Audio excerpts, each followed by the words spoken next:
أعوذ بالله من الشيطان الرجيم بسم الله الرحمن الرحيم قال الله تبارك وتعالى في القرآن المجيد والقرآن الرشيد لا أقسم بهذا البلد وأنت حل بهذا البلد ووالد وما ولد آمنت بالله صدق الله العظيم وبلغنا رسوله النبي الكريم الأمين ان اللہ وملائکتہ یصلون علی النبی یا ایھا الذین آمنوا صلوا علیہ وسلموا تسلیما۔ درود پاک محبت کے ساتھ سبھی حضرات پڑھ لیجیے۔ مجالسکم بالصلاۃ علی وبذکر عمر بن الخطاب۔ فرما لوگو اپنی محافل کو خوبصورت بنایا کرو۔ پوچھا حضور کیسے؟ فرمایا ایک میری ذات پر درود پاک پڑھا کرو اور دوسرا میرے یار عمر کا ذکر کیا کرو۔ بہذل بلد، فرمایا قسم ہے اس شہر کی۔ اس شہر سے مراد شہر مکہ اکثر علماء نے لیا ہے۔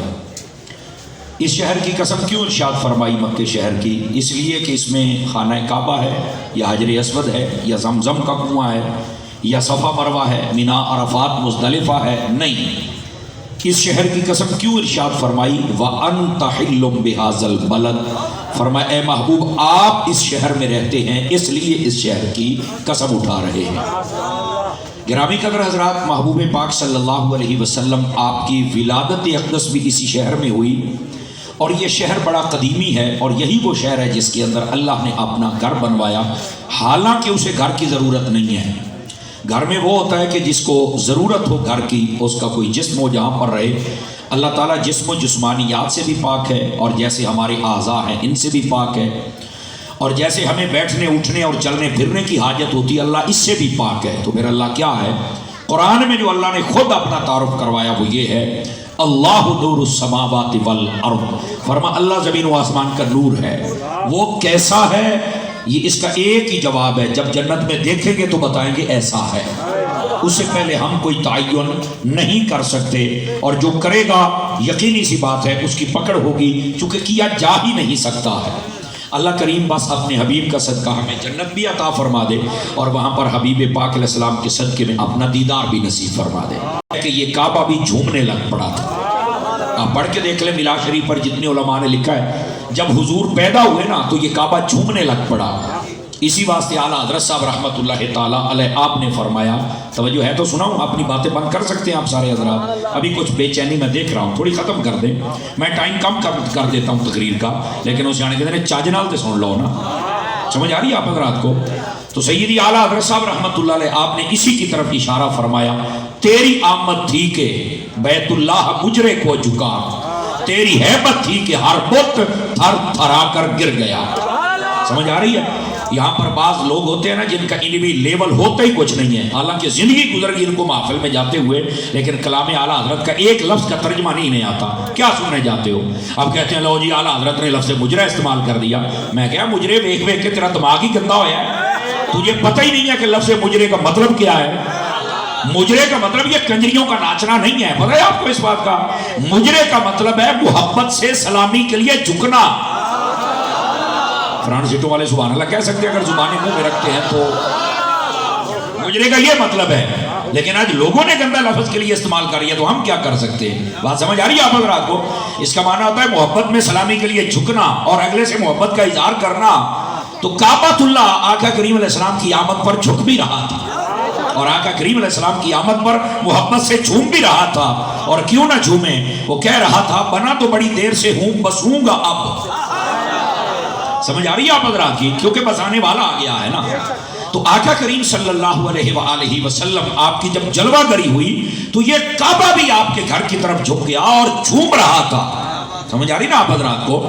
تو یہ اللہ رب العزت نے اس شہر کی جو قسم ارشاد فرمائی وہ اس واسطے کہ حبیب آپ آ گئے ہیں نا، آپ اس شہر میں ہیں نا، اس واسطے یہ حضور صلی اللہ علیہ وسلم آپ کی ولادت اقدس کا شہر ہے، نبی پاک علیہ السلام اس میں رہے۔ اور پتہ ہے یہ کعبہ حضور سے کتنا پیار کرتا ہے؟ بتاؤں آپ کو اگر آپ جاگ رہے ہیں، جڑے نہ سبحان اللہ نہ ماشاءاللہ، یا حکومت سے جاؤ تو یا ابو جب آپ کو لینے کے لیے آئی نا، اور یہ پتہ ہے کس نے بات لکھی ہے؟ ادھر دیکھیں میری طرف، کتاب کا نام ہے اکرام محمدی، لکھنے والے بندے یہ اہل حدیثوں کے مولوی ہیں جناب، ہاں میرے پاس یہ ان کی کتاب چھپی ہوئی موجود، پہلے نہیں تھی، میں نے فوٹو کاپی کرائی تھی، لیکن ابھی 2 سال سے مجھے یہ میسر آگی، میں نے خرید کے رکھی ہوئی ہے۔ سمجھ آ رہی ہے میری بات کی؟ اکرام محمدی لکھنے والا اہل حدیث مولوی، اشعار کی صورت میں اس نے ساری یہ کتاب لکھی ہے۔ اس کے اندر یہ لکھتا ہے کہ جب آقا کریم صلی اللہ علیہ وسلم آپ کو حضرت اماں حلیمہ سعدیہ لے کے جانے لگی نا، تو ارادہ کیا کہ جا تو رہی ہوں، جاتے جاتے میں خانہ کعبہ کا طواف نہ کر لوں۔ اور جب طواف کرنے کے لیے گئی، اور غور سے سنیے گا اس بات کو ذرا، خانہ کعبے کا طواف کریں گے، آپ کے علم میں ہے کہ جب بھی کوئی چھوٹا بچہ ہو نا تو آپ کی خواہش ہوتی ہے یا میں کعبے نوں یہ ہاتھ لا چھڑا ہے، پھڑ کے بندہ بچے نوں نال لا چھڑدا ہے، ہاتھ لا چھڑدا ہے، تو یہ حجر اسود کا موقع مل جائے تو چلو یہ بھی چوم لوے، وہ بچے نوں نیڑے کر دینا ہے۔ اب یہ ہماری کتابوں کا میں ابھی حوالہ نہیں دے رہا آپ کو، یہ اکرام محمدی نامی کتاب کا حوالہ دے رہا ہوں، اس میں لکھا ہے اہل حدیثوں کے مولوی نے، وہ کہتا ہے کہ جب اماں حلیمہ سعدیہ نے قریب کیا نا کہ نبی پاک بوسہ دے لیں یا چوم لیں، ابھی عمر آپ کی 7 دن یا 9 دن یا 13 دن تھی، کہ آپ کو قریب کیا کہ چلو یہ حجر اسود، جیسے ایک ذہن تھا کہ اس کی برکت بھی مل جائے، حجر اسود نے آگے بڑھ کے میرے مصطفیٰ کو بوسہ دے دیا، تو یا اپنی چھڑی کا اشارہ کر کے اس کو چوم لے یا اپنا ہاتھ دور سے ایسے کر کے چوم لے، تو اس کا نام ہے استلام۔ عربی میں اس کو کیا کہتے ہیں؟ استلام۔ آسان لفظوں میں ہے سلام، پتھر کو ہم نے سلام کرنا ہے۔ 2 باتیں ہیں، پتھر کو چومتے بھی ہو، سلام بھی کرتے ہو۔ اوتھے جاؤ تو پتھر چومتے ہو، باہر نکل کے محمد کا نام بھی نہیں چومتے ہو صلی اللہ علیہ وآلہ وسلم۔ کیا حال ہے بھائی کو سمجھ آ رہی؟ کوئی نہیں آ رہی آپ حضرات کو؟ چلو مرضی ہے آپ حضرات کی۔